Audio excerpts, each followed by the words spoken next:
Welcome everyone, and today is 9th of May 2021, and let's start today's current affairs. Moving on, first current affair, we have the current affair from Drugs Controller General of India, DCGI.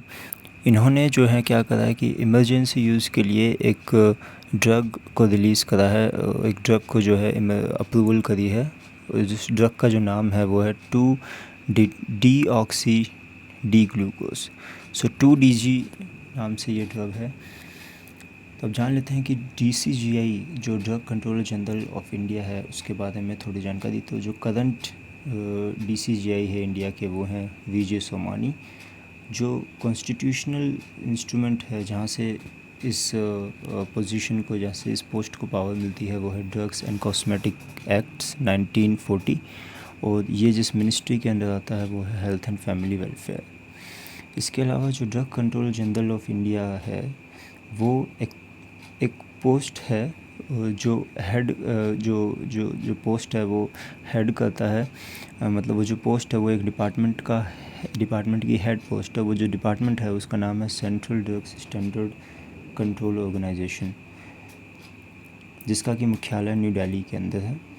और DCGI also sets standard for manufacturing, sales, import and distribution of drugs in India. इसके अलावा DCGI है, उसके 6 zonal office, DCGI के नहीं, central drugs standard corporation control organisation के 6 zonal officers हैं Mumbai, Calcutta, Madras, Ghaziabad, Hyderabad and Ahmedabad में, जहाँ से ये ऑपरेट होते हैं. तो यहाँ पर आपको ध्यान रखना है कि जो ड्रग है जिसका नाम क्या है 2-डीऑक्सी डी ग्लूकोज, और अप्रूवल किसने दी है इसकी, वो दी है drugs controller general of India ने. सीमा बिस्ला जो टोक्यो ओलंपिक्स हैं उसके अंदर इन्होंने क्वालिफाई करा है 50 किलोग्राम बर्थ के अंदर, और ये 4th वीमेन बन चुकी है अब तक की जो टोक्यो ओलंपिक में क्वालिफाई कर दी, और ओवरऑल जो है 8th रेसलर बनी है. तो जो बाकी रेसलर्स हैं वो हैं रवि कुमार दहिया जो 57 किलोग्राम में है, सुमित मलिक जो 125 किलोग्राम के अंदर, बजरंग पूनिया 65 किलोग्राम, दीपक पूनिया जो 86 किलोग्राम में है. ये है मेंस कैटेगरी के अंदर. वुमेन कैटेगरी के अंदर है Vinesh Phogat 53 kilogram, Anshu Malik 57 kilogram, Sonam Malik 62 kilogram, और अब जो नई जो शामिल हुई है वो है सीमा बिस्ला जो कि 50 किलोग्राम के अंदर है.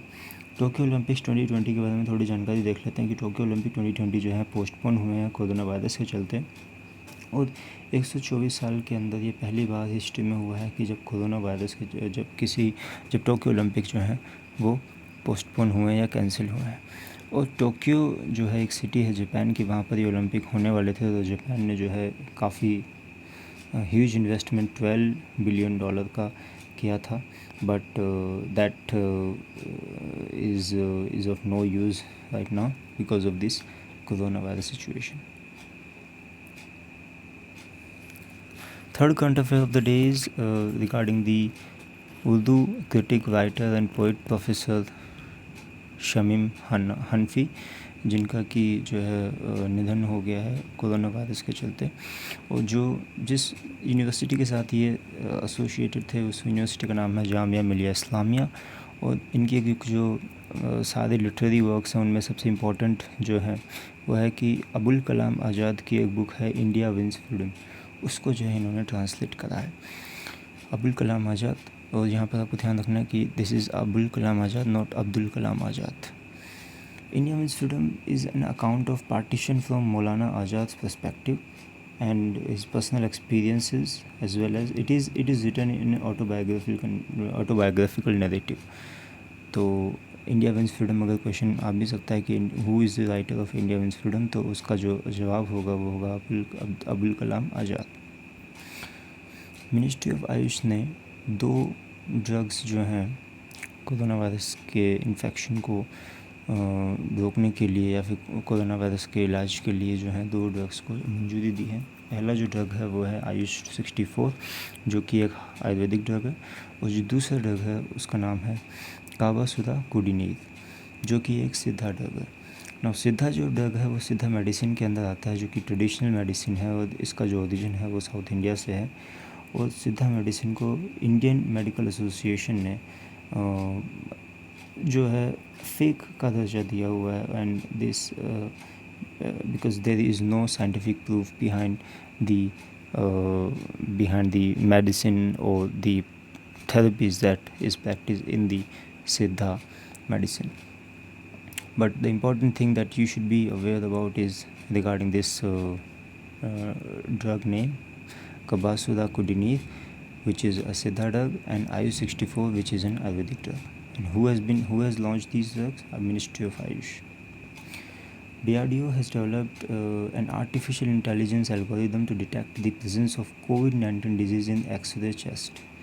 इन चेस्ट एक्सरे, जो भी चेस्ट का एक्सरे होता है उसके अंदर हम उससे डिटेक्ट कर सकते हैं कि बंदे को कोरोना वायरस है या नहीं. उस जो डिवाइस जो टेक्निक है उसका नाम है आत्मन AI stand for artificial intelligence.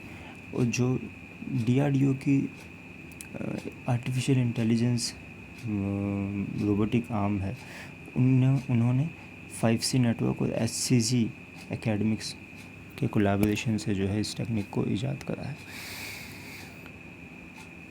WHO ने इमरजेंसी अप्रूवल दे दी है साइनोफार्म और सिनोफार्म, जो भी आप कहें, जो कि एक चाइनीज़ वैक्सीन है. This is the first Chinese vaccine.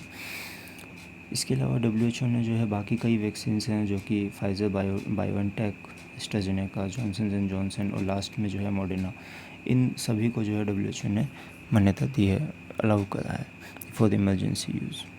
Delhi government has announced the vaccination drive for all the media houses, including the electrical, digital and print in the national capital. So Delhi government ने ये announcement की है कि जो भी media houses हैं किसी भी फॉर्मेट में वो पब्लिश करते हों, उन सभी को जो है कोरोना वायरस में जो वैक्सीनेशन है उस प्रोग्राम में शामिल किया जाएगा.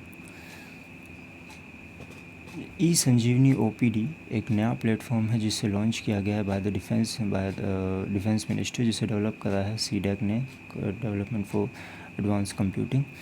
इस प्रोग्राम का जो इंटेंशन है वो ये है कि जो रिटायर्ड मिलिट्री डॉक्टर्स हैं उन्हें हायर किया जाएगा to provide online consultation to civilian patients to and regarding the corona virus situation.